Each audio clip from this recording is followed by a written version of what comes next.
Adlib is the DSP-agnostic buying platform to scale your programmatic campaigns smarter, faster, and more profitably. Adlib helps independent agencies and marketers deliver premium programmatic performance without the complexity, cost, or overhead of traditional DSPs. Their platform provides the tools, data, and automation to run enterprise-quality campaigns, from CTV and audio to geofencing and YouTube, all under one roof with zero trafficking headaches. Plus, they're not just a platform, they're your growth partner. The Adlib team helps you win new business, expand budgets, and deliver measurable ROI that keeps clients coming back. It's time to unlock programmatic. Join leading marketers worldwide who are using Adlib to deliver more campaigns with better results. Check out getadlib.com.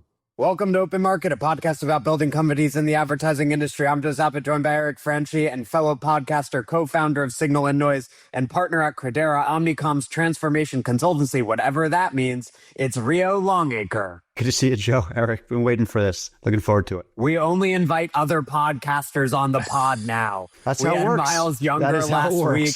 If you don't have your own podcast, honestly, you're a nobody. Go home. Don't bother. We don't want to hear from you. Yeah, well, so I tell people too, but it is funny. Like, I mean, it's kind of, there's like a decorum almost, like favor gets returned eventually. So you were on my podcast. Thank you. So I appreciate this. Sure. We're all just doing handshakes beneath the table. Yeah, it's all dirty deals, which is also what Credera does at their transformation consultancy. Dirty deals. Right? No dirty deals. Come on. No, people who don't work in consulting, I don't really understand. I get it. It's an industry, not very many people who haven't worked in it anyway, I really understand very much. I know a lot of people in ad tech, especially Ari, talks very disparagingly about consultants, so I'm happy to dispel any myths and set the record straight. Yes, we do sell one consultant of a certain kind to another. I always say I've never had a real job, and I include consulting among that. So I think it's great. My real job involves selling very expensive PowerPoints. That's what, right. That's what, and that's a beautiful thing. I'm really glad that all of us can do that for several $100,000 a year, while all the nurses out there labor for like 80 grand. They love us. And that's why class relations are really good in this country. That's why we're so popular. Yeah, that's for sure. Anyway, what are you transforming? But it's funny though, that expensive PowerPoints. I do joke because a lot of people say, oh, you're a consultant. What does that mean? Does that mean you're unemployed or you work from home? I was like, no, actually I am like a consultant, as in like management consulting, meaning you're advising like a management. Proper consultant. Right. Yeah. Correct. Right. So we're not just doing PowerPoint, just to be clear, but like many times the deliverables that we're packaging, which is a strategy, is more often than not, it's in a PowerPoint, but it can be in Excel, it can be in Keynote, it can be different types. And a lot of times the PowerPoint that we give them that also may have like architecture diagrams, recommendations, includes recommendations to actually build or execute something which we then, or someone else, but in theory, like the goal is for us to go in and continue doing that technology delivery afterwards. So it's not just the PowerPoints, but the PowerPoints very often is a means to an end. Yeah, you actually do implementation. Yep, we do. By the way, I have a hot take to unveil on this, which is, so you'll see people who are like, I saw, like, there's like a viral tweet about this every 3 weeks where they're like, I saw a 24-year-old McKinsey consultant using AI to write a deck. Ergo, all of consulting is worthless. And I'm like, this is the stupidest effing take you could possibly have. Like the notion that you are using AI in any sort of creative or intellectual work, right? Whether it's what I'm doing for my clients or you're doing for yours in the consulting world, or what Eric's doing to like diligence a deal or whatever. Like the notion that you're using AI to pull in information and synthesize it and you're prompting and editing it, and that renders the work meaningless or devoid of value makes zero sense. I totally agree. But what is interesting about that, though, I think it has exposed some truths about consulting, and it's actually forced consultants to change to a certain extent how we're selling and packaging and delivering work. And it has changed the industry, just like every industry has been changed, right? So I think it's looking into like, what does that mean? A lot of consulting, I mean, what are consultants selling? Like, you're going in, you're telling the client, okay, you compare a consultancy to an agency. Maybe we take a step back. Consultancy, like the pitch. What is the pitch? The pitch is you're basically telling the client, showing the client, we've done this before. We have a methodology, accelerators, other assets that we'll use to support us in delivery that we've spent years and years and thousands of hours thinking about and delivering again and again and again, that are very good, that you're not going to probably find elsewhere, at least not our versions. We have our own IP, right? We're going to use that, and we're going to have a team of experts that have done this before, have relevant experience. And here's some case studies of that are anonymized of where we've done it before. Now you should trust us and pay us money to actually give you this. And the deliverables that we'll give you will drive towards specific outcomes. We'll agree to deliverables, we'll agree to a time. So what's different than agency, you'll notice, is the pitch is not, here's what the new app we're going to build, new experience going to create. Now pay us to do that and pay us to buy me, or pay us, here's the new campaign for the spring. Give us media budget to actually execute on that. It's a step before that. Like we're actually trying to just explain to the client how they should trust us because we know how to deliver this and we can do it for them. So it's a very different mentality. In fact, I've hired a lot of agency people who have come to consulting. I find this really fascinating. I remember I hired this one woman who was a top account executive at an agency. And I remember we were on a pitch together. This is funny. And I gave her examples of case studies, all the stuff I just mentioned, a Gantt chart, like team structure, sample proposals even. I said, okay, well, I'm going to come back in a couple of days. We haven't storyboarded it. Now, please create the proposal. We'll review it next time I'm in the office in a couple of days. So I come back and I'm not kidding. She's in the room and she has like this whiteboard and she was like, is that a journey map? Like, what are you doing? I'm mapping the patient journey. It was for a healthcare. It was for a provider, right? For a health system. And I'm mapping it. I said, no, like we're trying to convince them that we can map the patient journey. We'll map the patient journey using qualitative research, quantitative research. We'll go in the hospitals. We'll talk to people. We'll do data analysis. We need to prove to them we can map the patient journey with a rigorous methodology we've done before with statistically significant samples, sample size. Rio, I think you're highlighting something else we've been talking about on the pod, right, Eric? What we were talking about last week with Miles Younger, which is my guess is at Omnicom, you guys are selling to pretty big clients, right? Like large companies, enterprise sales. It usually is. That's one thing. By the way, I've been in Omnicom about a year. So I've been in management. So I actually started an agency many years ago. I was a media planner, buyer, a bunch of smaller shops, and then ended up going to Capgemini when they were looking to build out what was really became their customer experience team, was their marketing sales service team. This is before CX was even a thing. And then what's great about Omnicom is we have access, like one of the, I can explain why I came here, but like one of the reasons I came here was access these incredible brands. So yeah, we're doing like we have access we're working for the head of media, for the CMO, these incredible global brands. That's been really nice. Right. And so the reason I highlight that is because last week we had Miles Younger on and we were talking about enterprise sales.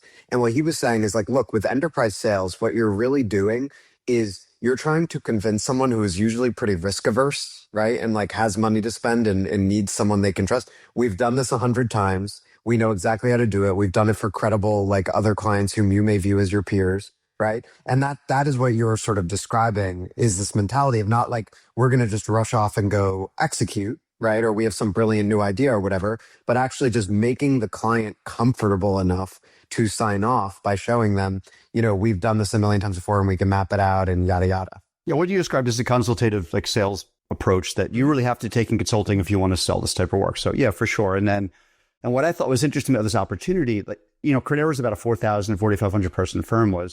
I'm a firm believer that like in order to deliver a lot of the ad tech and advertising and experiential work that agencies are doing now, you really need to be strong in tech.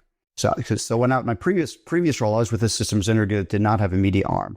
And I built that MarTech practice initially, which is part of CX. And then we started getting pulled into ad tech more and more. And I used to work in media, so I understood what DSPs were and SSPs. And I understood what header bidding was and all the things that were coming up in these ad tech conversations and data clean rooms, right? But then when we started getting pulled in, we would run into the agency of record of media.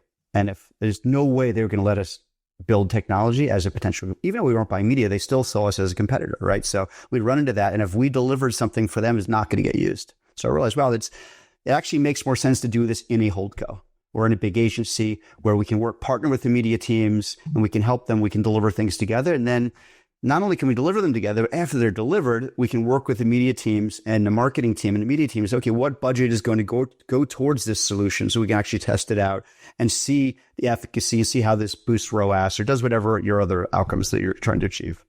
So is one way you put it, you're bringing ad martech, like developing the ad martech stack and media execution together? Yeah, bringing that together. I mean, it's not like we're the first ones to do this. I mean, Publicis did it with Sapient, right? They did that. Epsilon has some advisory. And so we weren't the first ones, but I really think this is going to be the winning. I mean, there's more pieces in the model than just this, but I think like this plus media execution was going to be a part of the winning model, if that makes sense. How is AI changing what you do? It's changed it a lot. I mean, just looking at like, how do we deliver work, Eric? It's changed it meaningfully already. We're using AI all the time. I even tell people in our teams, like, you should be using this for everything. We have our own AI. So like it's not like we're putting anything confidential out into like public. the main LLMs. We have our own versions that we use here, where they're containerized. So we're using it for almost everything. We use it for obviously things like taking notes, synthesizing notes, writing follow-ups. If we need help thinking through, like, what does this all mean? It'll summarize things. We use it for, it supports almost everything. It hasn't changed the process or how we deliver our work, but it's sped it up significantly. Things that would take weeks, we can now do in a couple of days.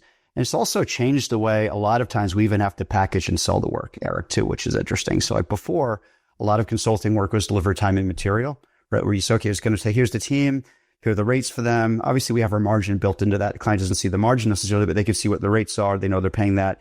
And everyone clocks their hours. And you like the old consulting models, you just build based on that. Like you send them like every week, you send them a burn down report of how many hours have been clocked. But that's completely changing. So now it's, okay, well, should we even be billing you for some things? We probably shouldn't be, right? So like, I don't want to bill you an hour, I'll give you an example. Like when you build out a team structure, old school consulting, you'd always have a couple business analysts. These were the junior people. That's how I started out, right? You'd be what does the business analyst do? If you're not talking, you're taking notes. And because you're junior, you're not talking. So you're basically taking notes, facilitating. You're synthesizing. You're synthesizing stuff. You're there. You're like, I mean, you're doing work, but you don't have the knowledge to actually bring to bear that the partners, the more senior people have. So you're mostly just listening, taking notes, facilitating workshops.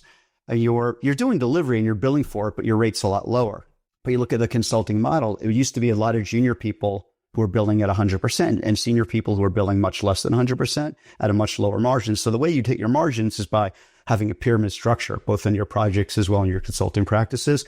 I think what's happened is really interesting this last 2 or 3 years is like, you can't justify bringing 2 or 3 BAs because like honestly, AI is much better at taking notes, doing a lot of things I just described. AI is much better. So you can't necessarily bill for that. So I just tell clients, let's just agree to an outcome about what you need us to deliver.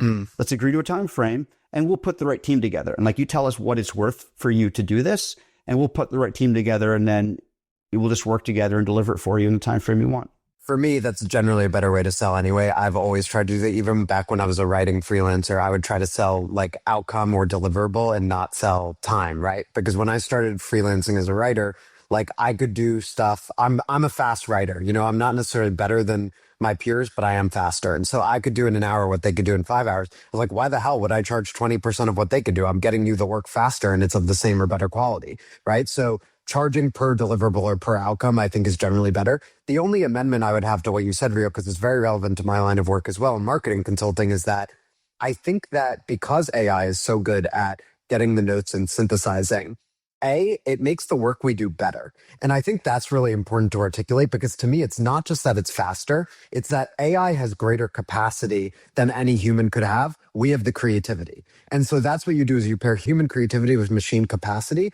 And you are able, especially in the consulting business, to bring in a level of detail regarding the client's expertise, product, and voice that you cannot imitate if you were working just from a human brain. So I actually believe as consultants, we should be very honest about the fact that we're using AI because I think it's making us faster and it's making us do better work for our clients than we would have done otherwise. The other thing I will say, point B, is that I think the BAs, the 23-year-olds who are smart but they don't have a lot of business experience, they're still really relevant. To me, it allows them to perform at a much higher level than they would have historically because AI gives them context and guardrails, right? Yes, like in the past, we had that and they didn't. I'm going to push back on that a little, Joe. Like the reason why is that, it makes them better at certain things and they have access to much more information, 100%, right? That they wouldn't, the AI gives you access to like this vast knowledge that in the training run that the large language model scoops up and uses to train itself. So all of that's there, that knowledge, you can access it. But I've noticed when we give the same AI tools, the same large language models, the same chat interfaces to junior people, they're not getting the same outcomes. And this is how it's changed the consulting model significantly. And consulting is going from a pyramid model to an obelisk model, where you have some junior people, but you probably have... I don't know what the hell an obelisk is. I'm going to be honest. It's like a tower, right? Do you know what an obelisk is, Eric? I have no idea. Oh, a word that Joe doesn't know. Okay. Joe knows what an obelisk is. Thank you, Rio. No idea. I don't know. Wait, so it's a towel? Neither do I, by the way. It's going in the show notes. All right. So it's really a tower, basically, right? It's shaped. A tower. Okay. It's kind of how it's shaped. It's shaped more like like a fat pencil, right? Where it's like, you know, I see. Okay, interesting. Right. So like the Washington Monument, right, or something like that, where it's like, right. But That's it's, what but I it's, thought of, but you notice instead of a pyramid, it's like the same up and down, right? So you have almost the same number of junior people as senior people in an obelisk because you're not able to have all those junior people billing, right? You're not able to. Personally, I'd never get caught with a pyramid. I've always been an obelisk man. I've always said that. I think I have a hot take that I've yet to unleash on the world. But I've been thinking about this and this conversation synthesized it, which is like sometimes people, and I'm sure, Joe and every you get this as well as, kind of like being early adopters of this stuff. Sometimes people challenge me like, how are you able to like do 2 podcasts and like run a fund and be on a board, like, and to me, that is a total proxy for if this person uses AI or not. Full stop. It is. Like anytime anybody challenges me on like output, I'm like, bro, like, have you heard of Claude? You couldn't have done the output you have today, Eric. You could not have done this 5 years ago, probably. I'm guessing, right? There's no way I could have done this. I think even the pod, I just do that in the side, right? It's like nights and weekends. I mean, just doing that, the time it takes to research guests, so we send out a detailed discussion guide, all of the follow up. I mean, it's all AI powered and AI driven. It's incredible. Yeah, I totally agree. I have another note on this, which is I understand some publications, some advertising and marketing trade publications are rejecting any piece that they detect has been written with the use of AI. I think this is so freaking stupid. Like, I understand it, and it's always been the prerogative of trade publications to set their own guidelines. And so those are their submission guidelines. Obviously, any PR firm that's going to submit pieces to them will adhere by it. And that's, as I said, that's your right. But I think it is Luddism, and the days of this perspective Luddism are or Luddentism? What is it? Which one is it? Luddism, and I know that because I looked it up before this because I was writing something about it. I've never heard Luddite used in that manner, so that's good. I like that. I'm going to steal that show. Welcome to Open Market, Rio. These are my takes that I get off is obscure terminology. No, but okay. So the reason AI is really good at business writing is because business writing is highly formulaic. That's the truth. It always has been. Before I was using AI to write client deliverables, I wrote them by hand, right? Yeah. I started doing this, 5+ years ago. And so before, like whenever it was 2024, 2025, when the LLM started getting really good, we didn't have LLMs at all. And then even in the beginning, when they were publicly released, they weren't very good. So I used to write everything by hand.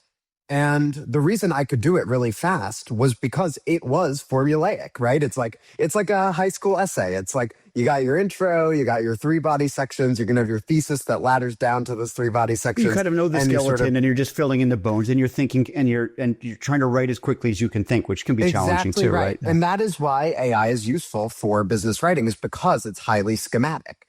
And so essentially what happens now, like when someone like me uses AI to, let's say, write like an 800-word essay for an Adtech CEO, I'm going to come up with the argument by myself, right? I usually come up with the headline, I come up with the thesis, and then I'll write, here are the 3 body sections, and I'll write like 1 or 2 notes, like here's sort of where we want to go with this. And then using a client call transcript where I've discussed this matter with the client to get their expertise and their voice, I can essentially use AI, again, human creativity to come up with the argument, AI capacity to fill in the details. I can use AI to populate that structure, and then I get a byline. So in the past, that would take an average writer, my understanding was 4 or 5 hours. It would take me, as someone who just happens to be very fast, like an hour. And now with AI, it takes 10 minutes. It's funny. So I have a similar story to that, Joe. So as you know, I write a lot, right? I actually used to be a journalist way back in the day. That's a fact. Some people know about me, but I mean, I did that for a few years when I was around the same time I was trying to become a diplomat, either one of which turned into a career, but I ended up getting it into advertising media, right? Kind of as a result of that. That's maybe a story for another day, but so I'm a very fast writer. I've been published a lot over the years. I like writing. I can write, I think, quicker than 95% of people out there, right? Probably similarly to you, Joe.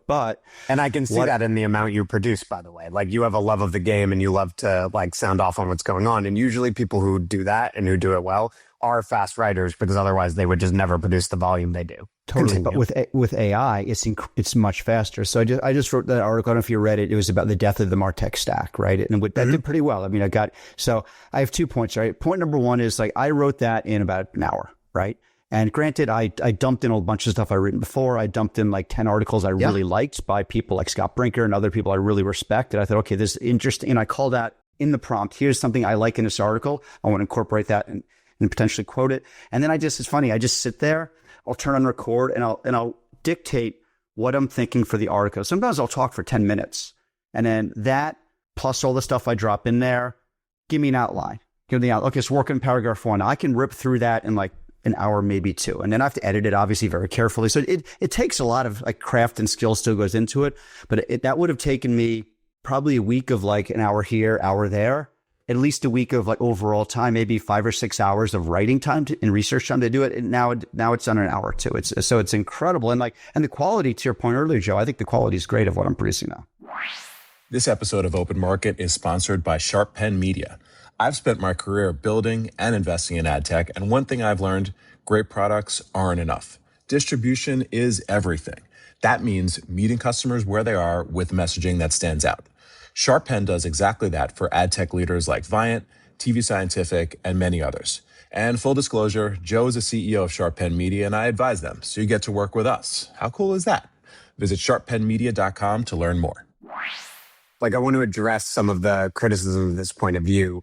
Like, there is a notion that, as we were talking about charging for outcome, right? Not time. There's a notion that, oh, well, because it's faster, it should be cheaper. I completely disagree.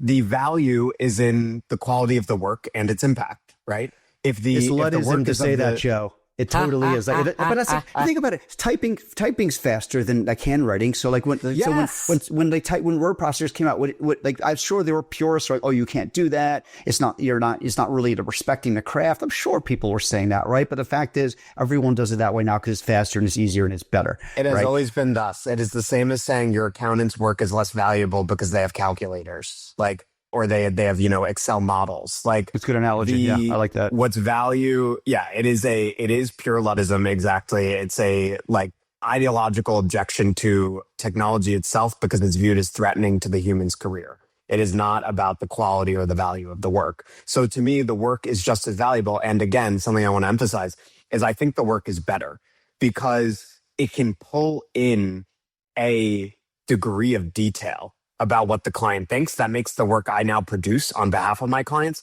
sound and reflect much more of their own thinking and their product and their expertise than just mine, which in the olden days, when it would just go through the Joe filter, they were getting a lot of Joe. And some clients might like that, but others might say, oh, what happened to me? Like this went through Joe's brain and my brain got lost, right? And obviously part of the work of ghostwriters has always been to capture that. But frankly, it used to be much harder. And now you can use the client's actual words to populate that outline that I might devise. So I do not think publications should be rejecting pieces because they were written with AI. I do not think a consulting firm's clients should be pissed off that the consultants are using AI. I think it comes back to, is the work of quality? Is there clear thinking there? Has the consulting firm vetted the work, reviewed it? Because everything needs to be reviewed, especially very carefully. But in the trade pub thing, though, it's interesting. So I've written in trade pubs like off and on over the years, for about 20, 25 years, right? So part of the reason why, so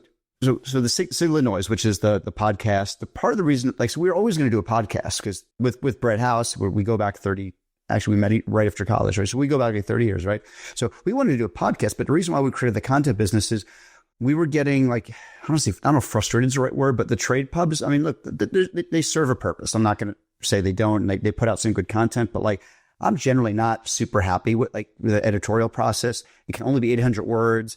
It takes several weeks. Stuff needs to be published immediately. Like when something's timely, you need to put it out. And what's great about podcasting, publishing, new blogging software with AI, you can own your own distribution. It's incredible. You can own the distribution. You can own your readership. You don't have to rely on a trade pub and outsource it to them and be beholden to them. So it takes work, it takes effort, and it doesn't happen overnight. You have to continually push out content. But if you do that over time, you build up a subscriber base, you get, and you have social platforms to push stuff out. So that was the thinking there was, I don't want to this. And I think the trade pubs, they serve a purpose, but an increasingly less important one, I would argue.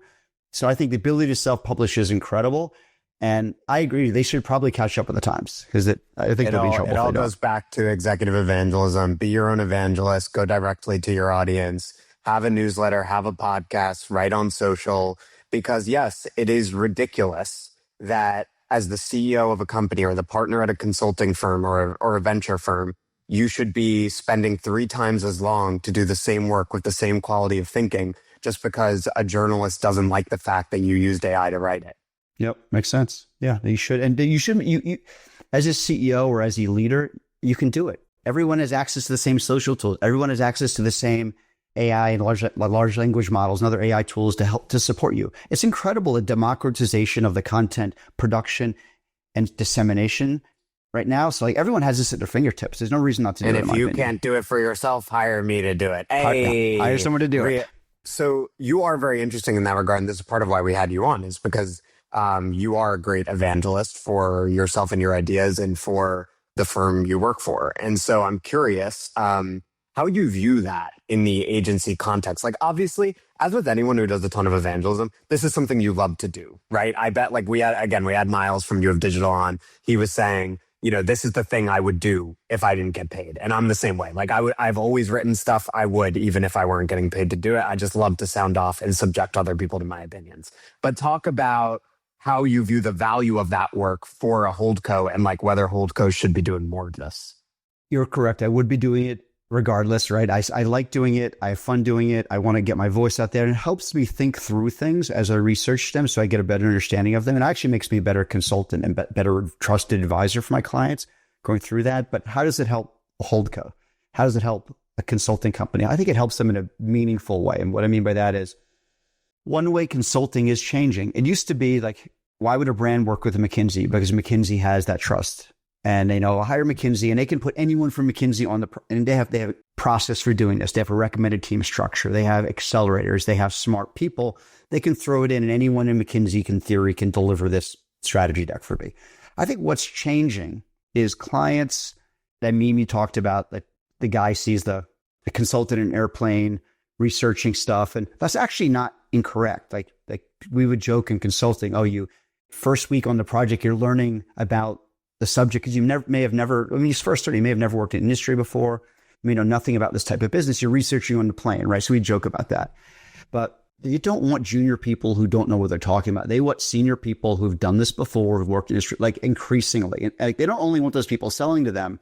They don't want like the pitch team and then like the delivery team, like the C team. They want everyone involved because they want trusted advisors they can work with. And that's what big consulting firms have always been good at this, like McKinsey, BCG, Bain. They've always kind of done that anyway.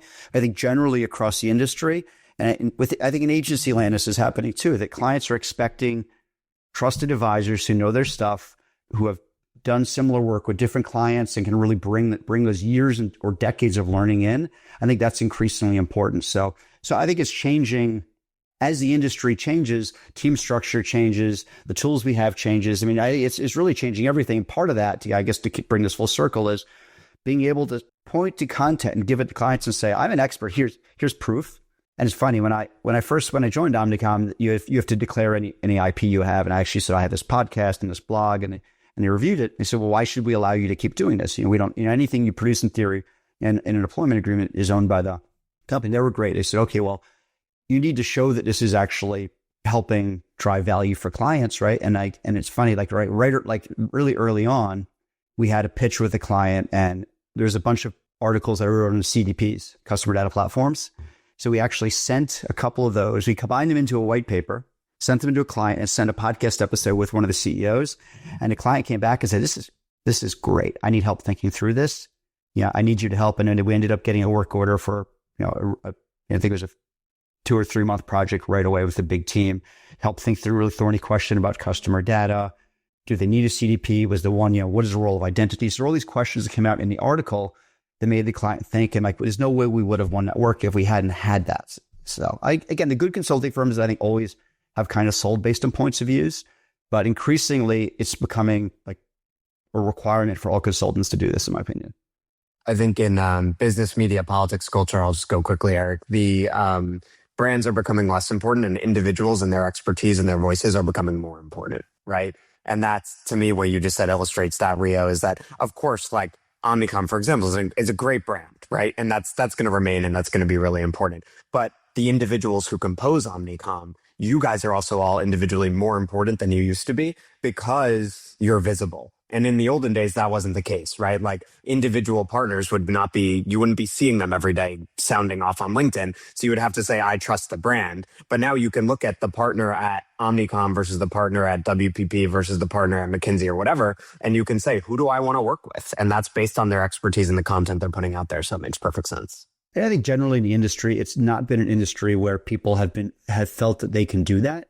And by industry, I mean just agency business in general. I think employees have not felt empowered. Even the leadership, they've historically been very quiet. Stuff goes out in press releases and investor briefs and stuff like that. But it's starting to change. I mean, WPP is a competitor, but I mean, Lauren Wetzel, look what she does. I mean, she's a master of pushing out great content. Some of it thought provoking.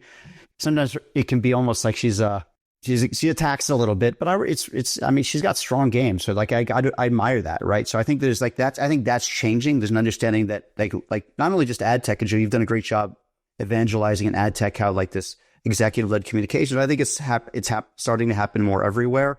That not just the CEO, but senior people in your organization should have distinct points of views. And they should be speaking directly to public, frankly, because they can. How long have you been working at Omnicom now? It's been about a year. I started last August. Yeah. How did that all come together? So actually, it's funny. My old job where I worked at a company called Slalom Consulting, like several agencies were actually my clients, right? It's funny. So I had two of the biggest indie agencies were clients, and then one of the big holdcos was a client where we were building everything from audience platforms, doing clean room work. We were really like helping them with technology delivery, right? And one thing that systems integrators and consultants are really good at, Eric, is like not our knowledge of technology and our relationships. I think this is more important. Our relationships with technology companies and hyperscalers that are really, really deep, right? So with AWS, like we were the number one partner with like my old firm. We were like first in the Amazon Partner Network. I've worked with them since like 2010, 2011, right when cloud was starting, right? So I've done hundreds of projects that had a cloud component to me. I'm not a cloud engineer, but I know like if I need to staff, I know which skills I need to bring on board stuff. So we had done a lot of work with Amazon, with Google, and I had contacts there. So because of that, I worked with several agencies before. I've kind of been in the business peripherally for a long time, right? Again, I started in media, so I had a lot of contacts, but then within MarTech and AdTech, within a lot of the work we were doing, the agencies would be there. And then increasingly agencies were starting to become our clients as we're either building stuff for them or working together with them to deliver things for clients. So we're doing more and more of that over the last, I guess, 4 or 5 years. That started really picking up. Like we were initially doing more MarTech work. It was like heavy CDP, CMS, integration work for clients. It came out of customer experience, but then increasingly it started bleeding into advertising. Okay, wait, so you have a CDP. Let's connect this to a clean room. Let's connect this, figure out how these audiences can be pushed to DSPs for activation. Like what are we going to do with measurement? Where's ID Res going to sit? Is it going to be a third-party service? Is it going to be here? Is it a deterministic or probabilistic model? These are all things that we started working through, and we started bleeding into ad tech more and more. So through that, we started working with agencies. And another thing that's important to point out too is a lot of the work that's done with the technology partners is actually funded, at least partially, by the tech companies, right? So let's say you're building something on AWS or on Azure or GCP, right? You'll sit down with them, with the hyperscaler, and say, okay, well, how much is this going to generate in ARR for you in year 1, year 2, year 3? And once a client has data or applications running in a cloud environment, for the hyperscaler, they make money, and it's just like a cash register that keeps ringing every year, right? So they know that based on how much money that's going to generate, how much money they're willing to pay for this. So a lot of the work that SIs do is actually funded by the hyperscalers, and these the initial assessments, the initial projects. So a lot of the work I was doing with the agencies was actually a result of that, and a result of relationships with AWS and Google were the main ones. Anything surprise you about working at a holdco? Well, like I said earlier, like the brand access is amazing. All the biggest brands, so that's great. I mean, and in the media, it's everyone warns you all holdcos is going to be so much politics. It's going to be, but people have been great. Like the media teams are happy to bring us in. I'm not saying there's never any friction, but there's really not much. I mean, the media teams are great. They've been super open working together. And look, we acquired IPG officially, so I still think we're still kind of working through like the ways of working with some of those teams in Axiom. And maybe it's because I have a media background, Eric, that it's been easier for me to actually sit and talk with the media teams and media professionals. And I think also they realize they need a transformation consultancy, Joe. They need, they can actually help clients think through these tech questions. Because, they're great at media, right? So I think there's recognition that they need to bring these skills. And they'd rather bring us in than have like Sapient come in or Accenture come in or someone else, right? Rio, you're a great provocateur, provider of takes. You provided us with some before the call started, so I want to sort of throw them at you and we can hit them. So you wrote that there's a revenge of the services moment happening right now where people thought software is going to automate out services. And actually now with AI, it looks like the power balance might be shifting. Why do you think that? Well, AI is driving down the cost of software and content to close to zero, right? Not zero, but close to zero. I mean, you certainly creative. You can create stuff almost for free, right? With just a very minimal subscription. Again, everyone has access to. So I think because of that, it's becoming more important to actually be able to deploy services, number one. But I think number two, AI companies are realizing you can't deliver AI without a services wrapper around it in order to actually build something that includes AI as like on top of AI in order to actually do things that have any meaningful value for the business. You can't just give people the license and say, go use it. It'll work. Software has never worked that way. AI is no exception. So there's a realization that you look, who was the first one to figure this out? Palantir. Like, what's their whole model? They have, they're obviously building things with AI, but how are they doing it? Forward deployed engineers. What's a forward deployed engineer? It's a consultant. It's the same model. There's no difference, right? So why did OpenAI just create a services arm? Why is Anthropic hiring like crazy? I know 4 or 5 people I used to work with just joined. Either the students, they're building up big services orgs. Now, there'll be lower margins than you would see in the SaaS business, but get Wes, this is not SaaS business. AI is much lower margins than SaaS. It's bigger, right? But SaaS business at 80, 90% margins because of the cost of training, like the GPUs and data centers, electricity costs for training, as well as for actually inference to actually train the next miles and run the business is very cost prohibitive. So the margins are significantly lower in AI. So if you're bringing in people, so that's why SaaS companies would get, the street would kill them, right? So let's say your Salesforce, right? If you ever had more than 10% of your revenue come through services, your stock would just get hammered because, services have 20% margin, 25% margin, right? At most, when you look at EBITDA at the end of the day, like they would get hammered because SaaS has like 90%. And that's just built. It's like, it doesn't cost a lot but like AI is different. So I think AI services are a natural fit for that. You need them, but also the margin's it's not going to have an incredibly negative effect in our bottom line. In fact, it'll add top line revenue and give them revenue at good margin relative to what they're seeing in the rest of the business. Yeah, hard agree with this whole thing, by the way. Sequoia wrote that memo a couple months ago. I forget, paraphrasing, basically like the next $1 trillion company is a services company. And our latest investment at Imperium on the surface looks like a services company. And the reason why, and it hasn't been announced yet, so I can't name them, is effectively like what they've built is with AI, using AI, is so freaking crazy that they need to put a forward deploy engineer like in clients for clients to actually like get on board it and use this thing. And it looks like a services business, but I think it's going to be a massively scalable AI business at the end. So super agree with you on this one, Rio. What else? Well, What you got, Joe? Adam Epstein also, when he came on, he was talking about Good how example. to sell agents. Yeah. And he was talking about how to sell agents. And he was saying, you cannot sell agents like SaaS. Like you can't expect that people are just going to learn how to use it. Like expect that it will be very difficult and you're going to kind of have to get in there and show the client how to make the most of it, which is exactly what you said, Rio, about Palantir and the forward deployed engineers. So relatedly, maybe you've written about, as you mentioned, the death of the MarTech stack. Tell us about that thesis. That article did well because it was a little alarmist maybe and then purposefully hyperbolic, but I think foundationally it's true. So the thesis of that was, for those who didn't read it, is that because AI is going to allow agents to work across tools and people will be talking to the agents, they won't be sitting in dashboards anymore. So you think about like, what is SaaS? SaaS is really a databases, workflows, permissions with a UX, a UI, right? User interface. That's the SaaS business. And like, these UIs are so complex because they're built for millions of people, right? For millions of users, right? So the complex, they're so feature rich and it takes months of training, like to go into a DSP or to go into a CRM or to go into any of these platforms. There's knobs and controls and this and that. Like their whole conference is dedicated to teaching people like how to do this or power, like hundreds of like the fact that you can be a power user or something is crazy to me, right? Because the software, what this shows is the software is difficult to use, not very intuitive.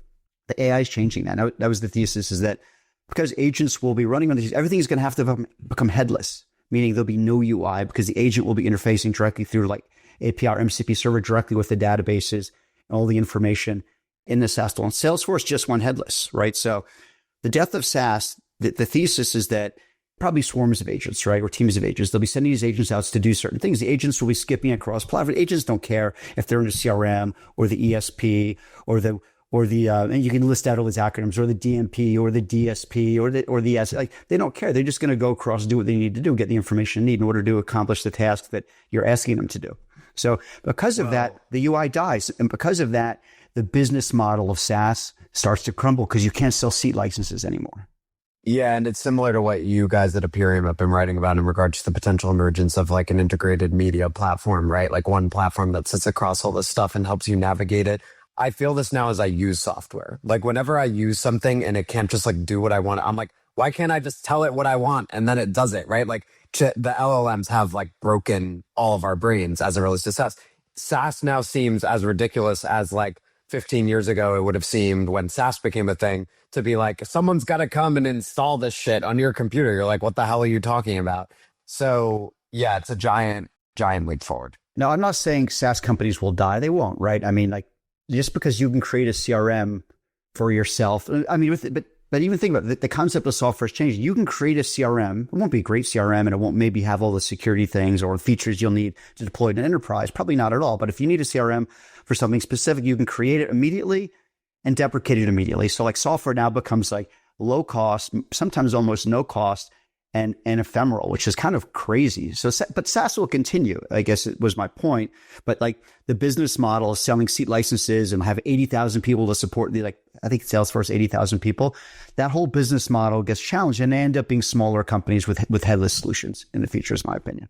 Yeah. Some of the most interesting things going on right now are, people are looking to do roll-ups of SaaS businesses for exactly that reason. To put them together, rip out costs, make them headless, and that's the next generation of SaaS. That's something to keep an eye on. Relatedly, Rio, you wanted to talk about agentic media buying. So I think what you essentially see with agentic media buying is Adtech CEOs seeing the same landscape we were just describing, right? And they're thinking, I want to build the one sort of agent to rule them all, right? Like I know that media buyers are not going to be sort of navigating between like 5 different DSPs or SSPs, trying to figure this out. So they're probably going to have one agent they talk to, and it's going to go across all these different platforms. And I would love to be the one who creates that agent. You see PubMatic, for example, really leaning into this. I think Magnite just launched something similar, and obviously they must be. Yeah, Viant is, and they're also probably looking at the trade desk and saying, okay, TTD looks relatively vulnerable right now, and there's this generational technology shift. Maybe we can sort of shift the balance of power. What's your take? People are already experimenting with agentic trading, meaning buyer agents and seller agents talking together in order to actually transact deals. It's happening. And in fact, like you could argue, and I guess my hypothesis, Joe, would be it's inevitable that some media, whether that's 5% or 90%, but some, we don't know, but some media, I'd argue a good portion of it will be traded that way between buyer agents representing marketers and seller agents, probably through agencies, but then seller agents representing publishers. I think it's almost inevitable that happens.